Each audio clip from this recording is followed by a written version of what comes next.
Hi everyone. This is a tutorial on how to send an additional thank you letter that is different from automatic receipts and different from contribution thank you letters. So I'm going to show you a cool trick. This is something you could use.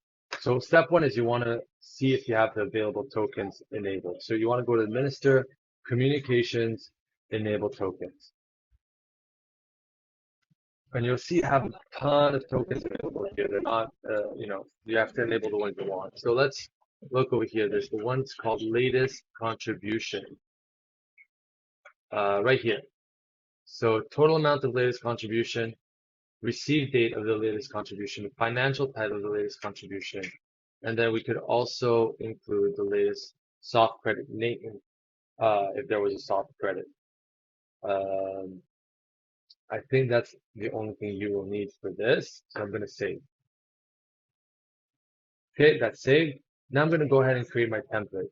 So I'm going to create communications, message templates, and I'm going to add a message template. I'm going to say, whatever you're going to call this, secondary letter for donation. It could be for specific donation, however you want to set it up. Put your subject thing here. You could do thank you, and then you could put the person's name with the first name. This will make it thank you, John, if the donor is John. And then over here, I'm going to start typing my letter.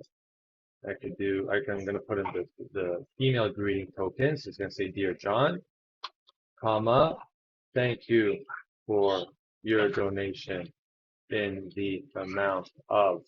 And then I'm going to type in the word latest, and it's going to find me my latest one. So it's going to be total amount of latest completed contribution. And that's there.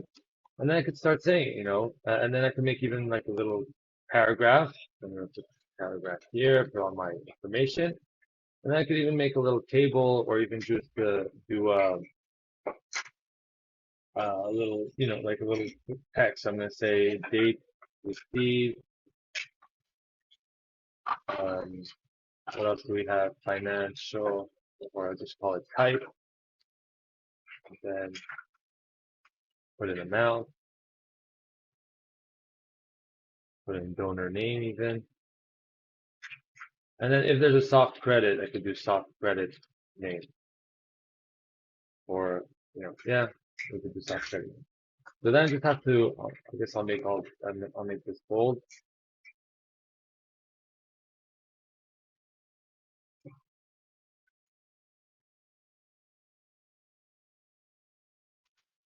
Okay, and then I'm just going to put display name. It's going to put the name of the donor.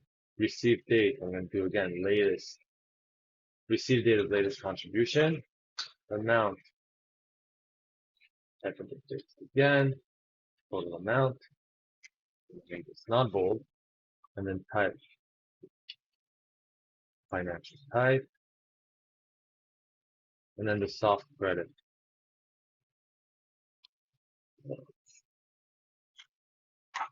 Okay, so there you have it. This is a, a template you can do. You could add more things, whatever it is. But the point is, this is how you get the information in for the latest contribution, name, date received, amount, type, and soft credit. So I'm going to save this, and I'm going to set up a donation to send this to.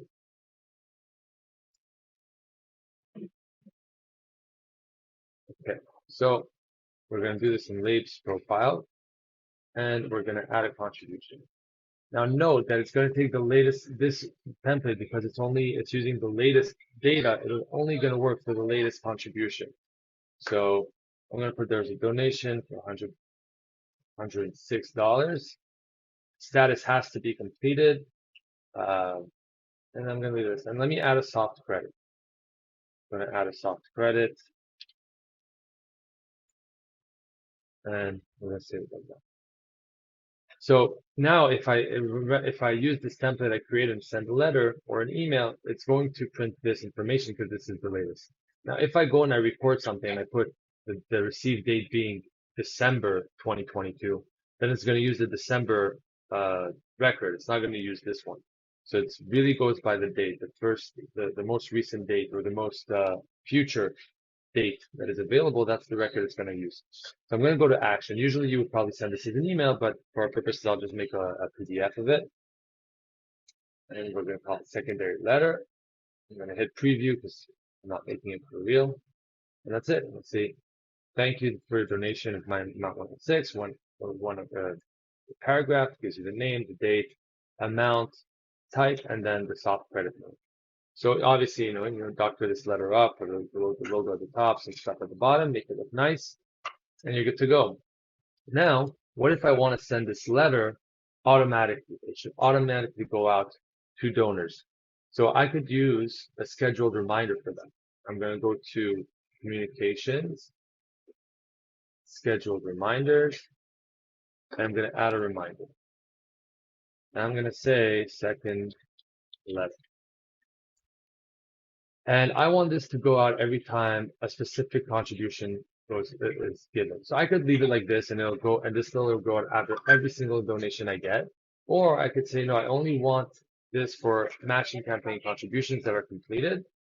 That's the only one I'm sending this letter out to. When am I going to do it? So I could choose a date when to send this on, or I could say, 2 hours after the donation has been received. I could report an activity for it. Start date, meaning don't apply this rule for any donations before August 15, or else if you don't put this, then all the donations in the database of the type matching campaign completed will get this letter in 2 hours. So you have to give the effective start date of when this rule begins. And you could also put an end date, after the 22nd, I don't want people to get this letter. And then you put from name, rabbi, email, and then for the template, I'm going to use the template I created. And that's it. Now I'm going to save this.